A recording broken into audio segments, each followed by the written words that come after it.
Y el amor es como el vino, quien lo bebe ríe y llora. Cuando un hombre se enamora, ríe y llora y algo más. Y si la mujer que adora por el hombre pierde sí, yo no sé, yo no sé, yo no sé, yo no sé, yo no sé lo que puede pasar.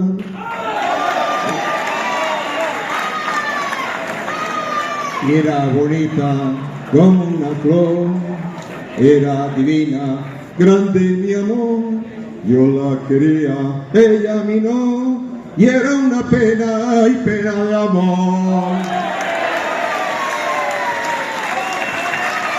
Y ara us cantaré una segona.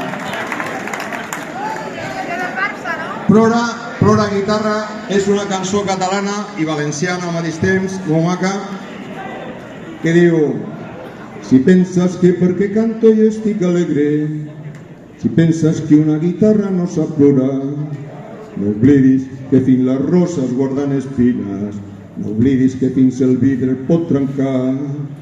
Recorda que t'enviava cartes sinceres, recorda que t'enviava cartes d'amor, recorda les meves roses de primavera, flors de la vida que surten del cor. Canta l'alegre primavera, canta cor al mal platellat, canta gavina torrentera, canta la quietud de la mar.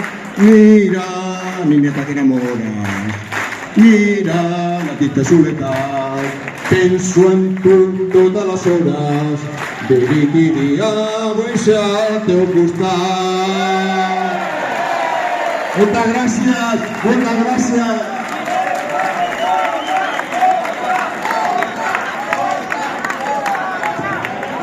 Voleu que canti un altre?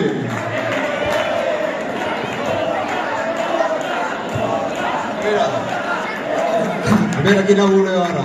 Un moment que faig una mica de memòria perquè el repertori és tan llarg que ara no me'n recordo de moltes, però alguna me sortirà.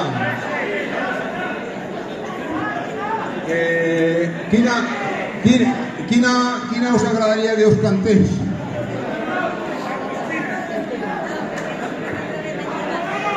¿Quina? El himno del Barça. No, el himno del Barça ya lo sabemos todos. Tiene que ser alguna canción bonita, no sé. ¿Cuál la podríamos cantar? Bueno, va, un paso doble. Voy a cantar un paso doble. A ver, si comparas un manojo de claveles con las flores de otras tierras, tú verás que las rosas españoles son más buenas y las mejor que se pueden olorar. Si comparas a la noche con tu pelo y a tus ojos con la azul del mismo sol, verás que en el mundo entero lo que vale es lo español. Cántame un paso doble español, que al oírlo se borran mis penas. Cántame un paso doble español, pa' que hierva la sangre en mis venas. Si tuvieras vida mía, tú cante como me suena. Cántame un paso doble español.